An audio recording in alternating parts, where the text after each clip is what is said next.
বছরে যে একটি রাতে আল্লাহ তাআলা আমাদের ভাগ্য নির্ধারণ করে দেন, সেটি কোন রাত? আপনাদের কাছে আমার প্রশ্ন, কোন রাত? কোন রাত? দুই রকম আসছে কথা। কেউ বলছেন শবে বরাত, কেউ বলছেন শবে কদর। আচ্ছা, যারা শবে বরাতে নির্ধারণ হয় এইটি বিশ্বাস করেন, এটি জানেন, তারা হাত তোলেন। হায় হায়, দুই তিনটা হাত মাত্র। আচ্ছা, যারা মনে করেন সবে কদরে হয়, তারা হাত তোলেন। সব মানুষ দেখা যায় হাত নামান। আলহামদুলিল্লাহ, আমরা দীর্ঘদিন থেকে নানাভাবে জেনে আসছি যে শবে বরাতে ভাগ্য ঠিক হয়, ভাগ্য নির্ধারণ হয়। মূলত এটি নির্ভরযোগ্য কোনো কথা নয়।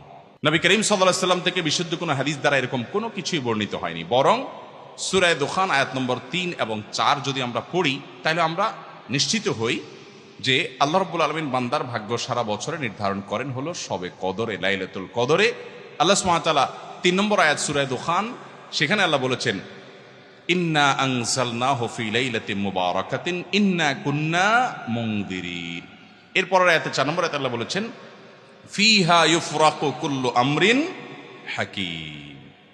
অর্থাৎ আল্লাহ বলেছেন, নিশ্চয়ই আমি কোরআন নাজিল করেছি একটি বরকতময় রাতে।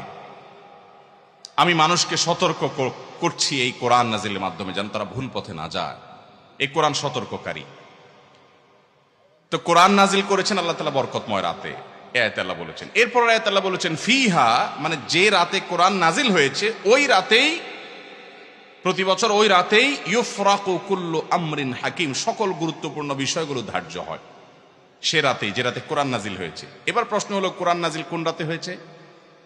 লাইলাতুল কদরে। আল্লাহ বলেছেন ইন্না আনজালনাহু ফি লাইলাতিল, কোরআনের আরেক আয়াত বলছে লাইলাতুল কদরে কোরআন নাজিল হয়েছে। তাহলে আমরা জানলাম যে মানুষের ভাগ্য মূলত নির্ধারিত হয় লাইলাতুল কদরে। আমরা শবে বরাতে ভাগ্য নির্ধারণ হয়ে যেটা জানি, এটা মূলত সঠিক নয়। সূরা দুখানের এই আয়াতের আলোকে কোন মুফাসসির, কোন বিশ্লেষক, আলিম, সম্মানিত আলিম, কোন বিশ্লেষক মুহাক্কিক বলেছেন যে এটা শবে বরাতকে বোঝানো হয়েছে, কিন্তু এটা জমহুরের মত না। সংখ্যাগরিষ্ঠ প্রায় সকল ইমামদের মত হলো এর ব্যতিক্রম। কারণ আয়াতে স্পষ্টই আল্লাহ বলে দিয়েছেন, যেই রাতে কোরআন নাজিল হয়েছে ওই রাতে এটি হয়। আর কোরআন নাজিলের রাত কখনো শবে বরাত নয়, শবে কদর। সেটা আমরা সবাই জানি, কোরআন পরিষ্কার করে বলে দিয়েছে। তাহলে আমরা জানলাম যে ভাগ্য নির্ধারণকারী রজনী হলো লাইলাতুল কদর।